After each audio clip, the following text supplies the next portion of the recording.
Say, have you ever started something new and partway through whatever you're starting, you just realized that this new venture is a lot of work? Well, today we're going to talk about how to succeed at doing something new on today's episode of the PivotPreneur podcast. Let's pivot. Here we go. Pivot, pivot, pivot.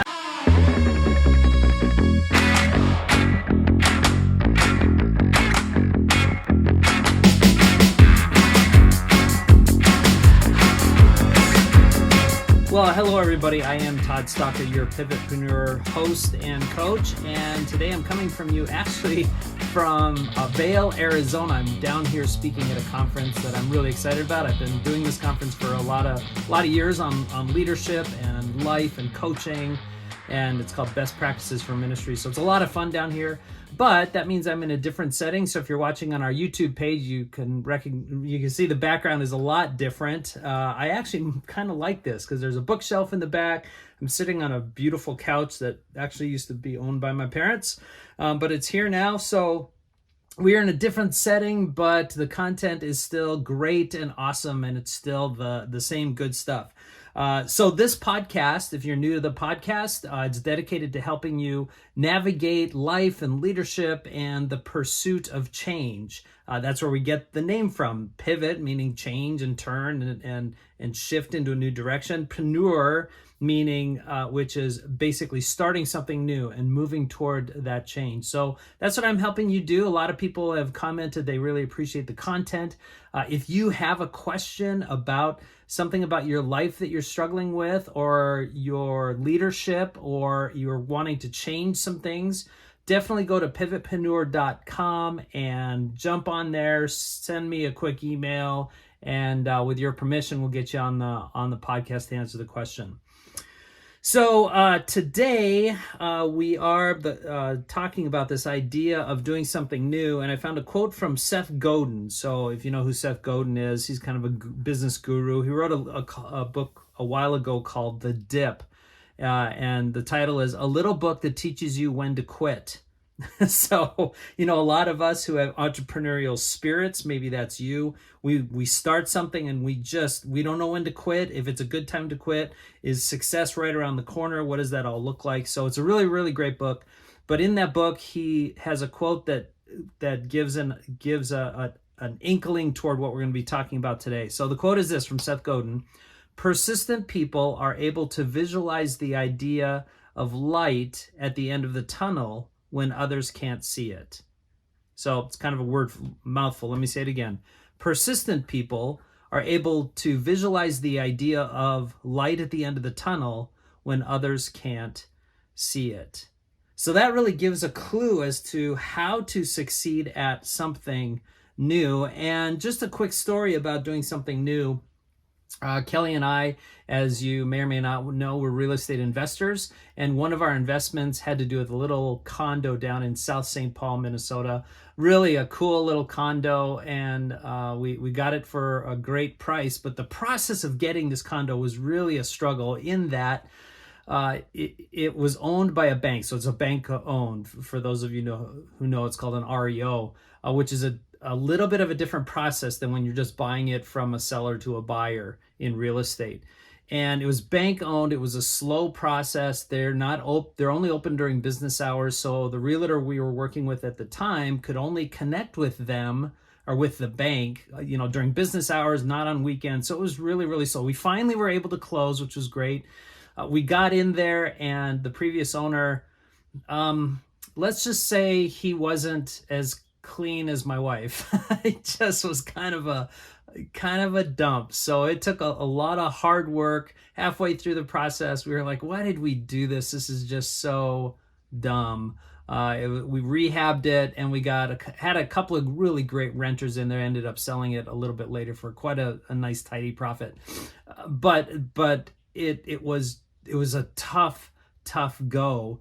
And it caused me to think about our podcast today, because accomplishing something new, it's exciting and exhilarating. When I found it and we started the process, I was like, oh, this is going to be great. But, for most people, maybe it's you, we start something new like that, like what I did, or something new that you're thinking about doing, and you abandon the project midway. And there's two reasons really that it comes down to. First of all, anything new takes work. It just is. Anything new takes work. And as an example of and it's different, it feels weird. And as an example of this, I do this in my workshops. If you're driving, do not do this. But if you're not driving, you can try this out. Go ahead and fold your hands, finger over finger kind of thing. Now that's comfortable. Now switch the fingers up, meaning wherever, if you have a right over left thumb or a left over right thumb, switch it to the other way and switch all the fingers. Now, it feels strange, doesn't it? Well, if you do that consistently, eventually it will feel normal and natural. So anything new that you do, really, and I'm showing on YouTube, if you can see, you kind of do a quick switch. It's really weird, but anything you do new, it's at the beginning, it's uncomfortable and it's strange. So a lot of people getting into something new, they fail right off the bat just because it's weird, it's hard, and they don't see it through. The second reason a lot of people fail at something when they start is fear. And what is the fear? I actually mentioned it a little bit earlier. It's the fear of failure. So what you have to realize, most people don't like to fail. You have to have a certain mindset and attitude when you fail. But failure, think about this. Failure isn't a label, it's an event. Nobody in the world is a failure. Think about that. Nobody in the world is a failure. We fail at certain things. When I start off running a race and maybe I'm winning for a little bit, not very much, but I'm running as fast as I can, but people pass me and I didn't win. In fact, I came in last. I'm kind of reliving a horror story from my 7th grade year in middle school. But I'm not a failure. I just failed at that certain event. So you have to view failure as feedback. And if you listen to my podcast or me and my teachings and my workshops, I talk a lot about this failure and fear and failure as feedback. It just was something that didn't work, okay? So being a success at doing something new always has to do with vision. It has to do with vision. Vision keeps you going. If you have a really good set vision at the beginning of the project or the event, then you should have a good motivation when things do get tough. By the way, as an aside, my sister and brother-in-law's house is right next to a railroad track, and one of the trains is coming by right now. So you might hear the train in the background, which is cool. Hi, I'm waving to him. I should flip the video around for YouTube folks, but it's pretty funny. So I don't know if you can hear that or not. Anyway, sideline, where were we? Oh yeah, the key thing in terms of succeeding at something new really comes down to holding a very strong vision. Here's an example, and then I'll give you a couple other stories regarding vision. If you're driving from Minneapolis to Destin, Florida, let's say, you have your GPS on your phones. Back in the day, we had a map, but we have an overall idea of what Destin, Florida looks like. Even if you haven't been there, nowadays you just pop online, you can see pictures of it. It's warm there, but you have this vision of where it is, and you have kind of a vision via your GPS of how to get there.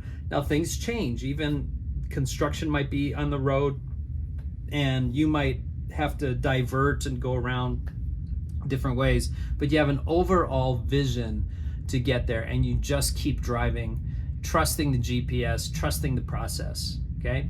A couple of stories. A buddy of mine owned or co-owned a metal refining company in South St. Paul, and they were doing really, really well. They were very successful, but they saw the writing on the wall with some of the parts of the business that they were doing, and they looked at the loss numbers, profit and loss in that department of their company, and they realized that it wasn't where they wanted to be. It was good and stable, selling certain parts to jewelers, but that's not where the money was. And so they made a really, really hard decision, and they simply divested out of literally half of their business over several months.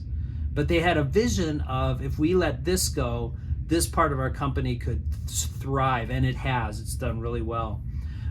Think about losing weight. You have a vision of what you could or you want to look like. Be careful in that, because your body type is different from some of the models you see on TV or social media mock-ups. Just be the best version of you. Compare yourself to you yesterday. Set goals and things like that. But you keep that vision, and when it gets really tough and you want that Valentine's Day chocolate candy, you can pass over it, because you have the vision of what the longer term gain will be.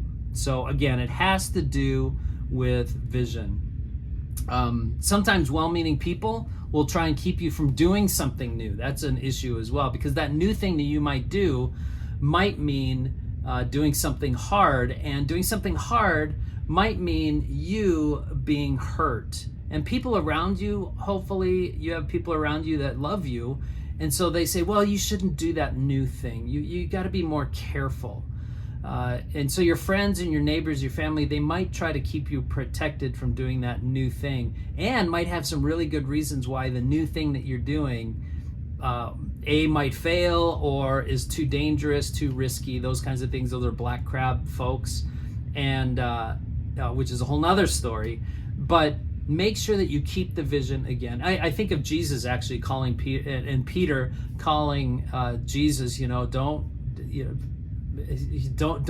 don't share this plan of you dying for the world. And Jesus kind of called him out on that, said, no, you don't have the things in mind that my Heavenly Father does. And so Jesus had the vision of saving the world by dying and rising again from the dead. So having a clear vision really can be the difference between success and failure when it comes to achieving your goals. I mean, whether you're trying to set and reach a personal goal, or you're embarking on a new, let's say, a career path, having that clear vision of what you want to achieve is really, really essential. It keeps you focused and motivated through the process. It gives you something to work towards, and it's a benchmark to measure your progress against.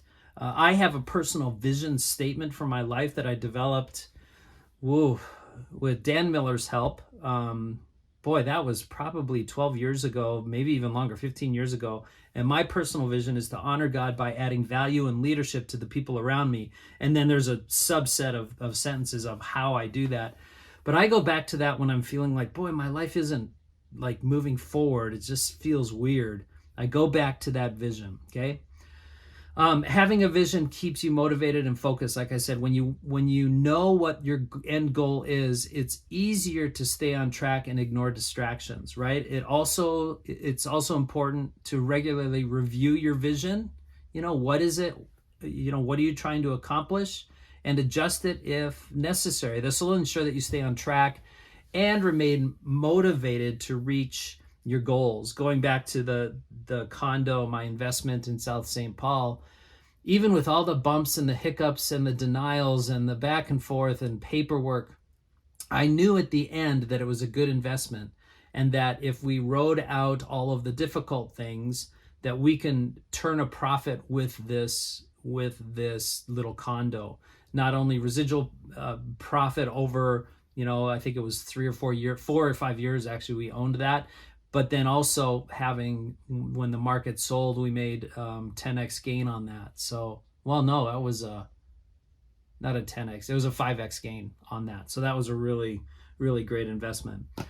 So also, finally then, having a vision can help you keep accountable to what you want to do and why you even embarked on this event in the first place. Having a vision keeps you focused, motivated, accountable, can provide you actually a sense of accomplishment when you reach your goals. So if you're looking to set goals, make sure to have that clear vision first. It sets up realistic expectations as well. Well, and to end the content, let me restate that quote because I just think it's really great. Persistent people are able to visualize the idea of light at the end of the tunnel when others can't see it. Well, hopefully that has been helpful for you. You are the reason I do this podcast every week, plus the Monday motivations. If you're not on the podcast, if you haven't subscribed yet, subscribe on Apple iTunes or any of the platforms. Give a review. We're trying to get more and more people to review because then more and more people will see the actual podcast and join our community. And we do have a private Facebook page as well. So if you want to send me a note on Facebook or email me and ask for permission to be part of the Facebook group, you can do that. And so go to PivotPreneur.com or ToddStalker.com and you can ask questions through there. All the links will be there as well for this episode. And I really like to talk about topics that you are interested in. And I know this one for a couple of people is hitting home right now. So thanks again. Remember that you are valuable, and trying something new does not mean that you will fail. And even if you do, you're only failing at the event. You are not a failure. So remember that. Well, thanks again. We will see you next time on the next PivotPreneur podcast. See you then.